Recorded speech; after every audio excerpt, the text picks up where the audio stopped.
I'm going to introduce Dr. Graham Pierce, who's from the Institute of Marine Research in Vigo. ShoreWatch is splitting our time between Graham, who has recently been working with us on the analysis, and Sarah, who will follow up. Okay, thanks very much. I should say that I spent 35 years working in the University of Aberdeen, which is why I have some connection with cetaceans in Scotland. So this is a talk now about live animals. Again, something which depends on citizen science input. It depends on the public going out and watching cetaceans. So I'm going to be talking about the ShoreWatch scheme. This started off in 2005 and then spread out to a large number of sites, mostly by around 2010. So all the sites are shown in a map on the left, and you can possibly read the names of the sites, possibly not. Here are some of the ones which will come up later. Templeton Head on Lewis, Spey Bay, where this all started, Torrey Battery in Aberdeen, those will come up a bit later.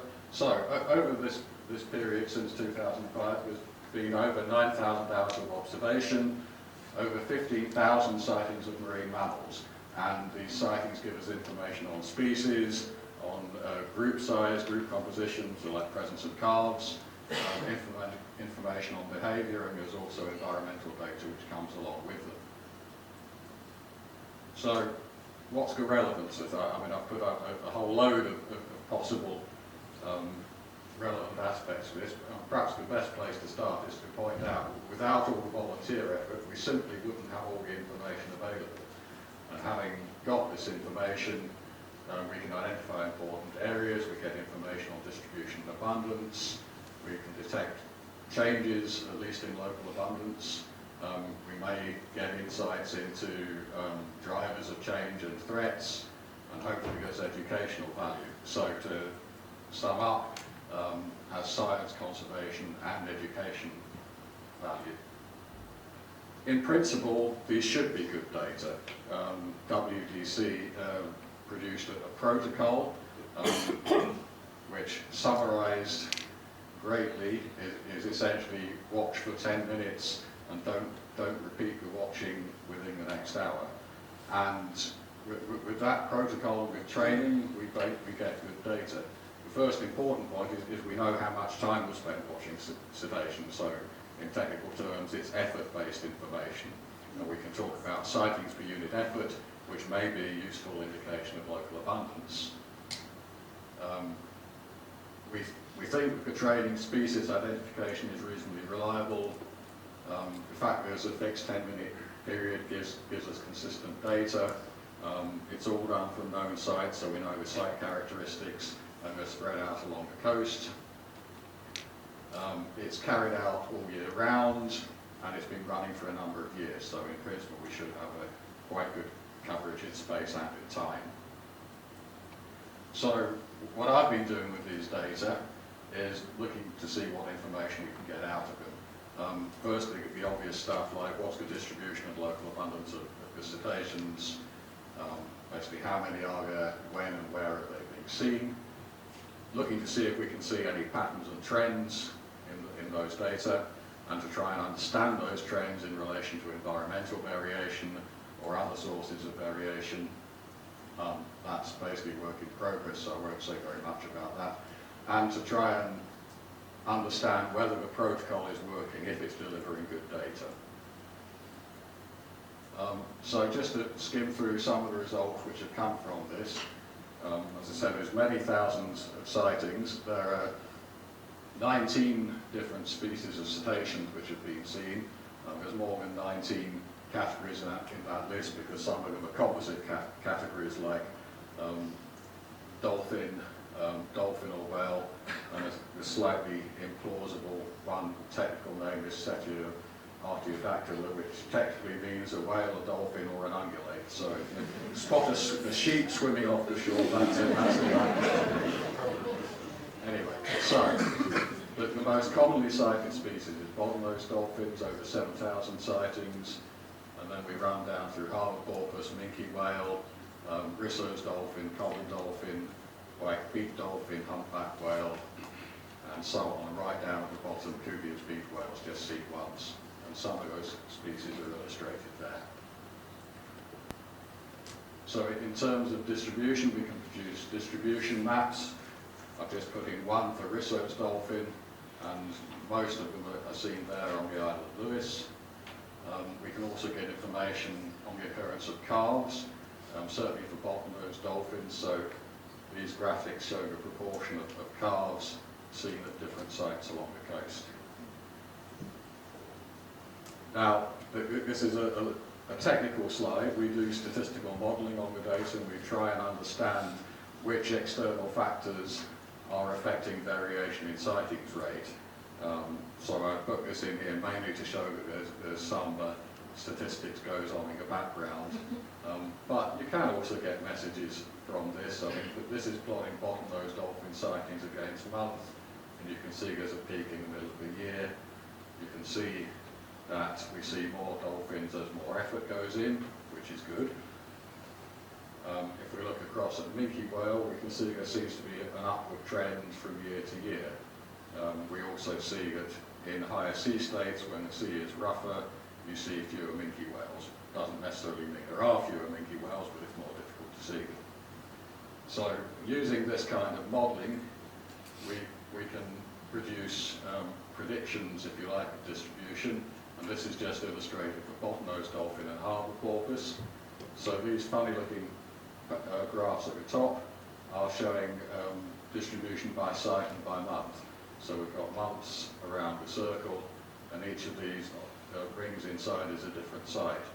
And so we can see here for bottlenose dolphins, most dolphins were seen off Torrey Battery in Aberdeen, and mostly in July. And this is the same sort of thing done for harbour porpoise, where Tiompan Head in Lewis seem to be the site with most harbour porpoises, and again, particularly in July. At the bottom, these are year-to-year trends for bottlenose dolphins and harbour porpoise at different sites.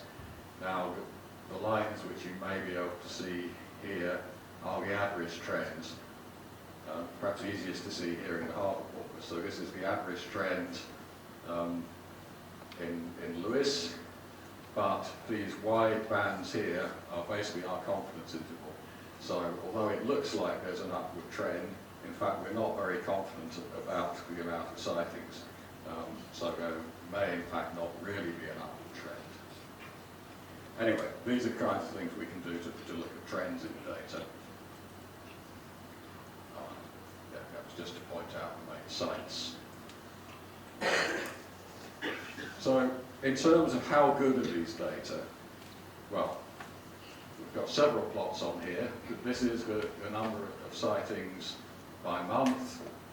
I mean, not surprisingly, more observations done during the summer, but pretty good coverage all year round.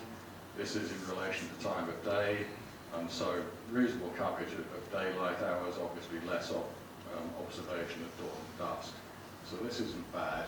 In terms of sites, well, these are the main sites for which we've got a fairly long record of observation, and I think it is clear here that some sites are watched much more than others. This last plot here is that this is years on the y-axis and different sites along the x-axis, so there's more sites here than up in that one, and you can see that there's different timelines for different ones, but at least once we get past around 2010, there's a reasonable number of sites with good coverage. Yep. So what can we say? Not bad in terms of temporal coverage. I think we've got a reasonable number of sites covered every year, but we could probably do better in terms of how much time we spend at each site.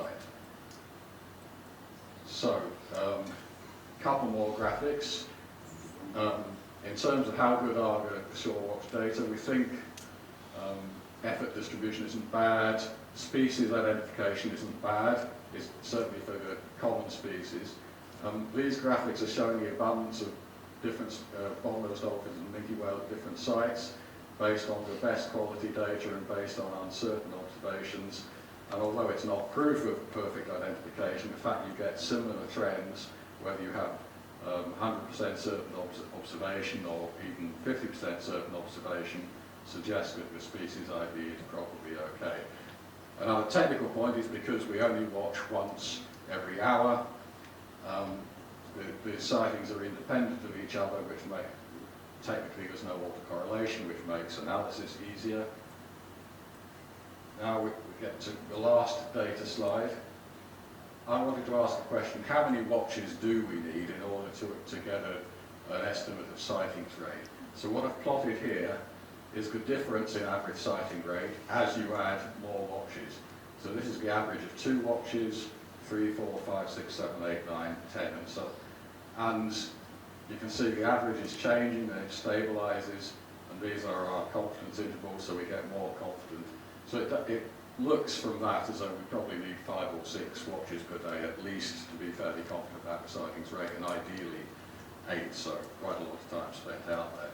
In terms of watches per month, this is the same sort of graphic, but this time starting with 10 watches and going through 20, 30, 40, 50, and it looks like estimated sighting rate stabilizes after about 80 watches. So it does seem that to get a good idea of sightings rate, we need quite a lot of effort. So, to summarize, you've collected over 15,000 sightings, mainly since 2010. Good coverage in time, slightly less good in space. The data have scientific, conservation and educational value, tells us where species are, tells us where calves are, tells us about differences between species and distribution, potentially tells us about changes in local abundance. Data quality looks pretty good, but it does look as though we need quite a large number of watches to get reliable sightings rates. I guess it's a fair question, how precise or accurate do we really need to be? But it is possible we should explore whether it's worth carrying out slightly longer or possibly more frequent watches. And that is where I stop. Just thanks to people who provided the photographs and to the supporters and the volunteers who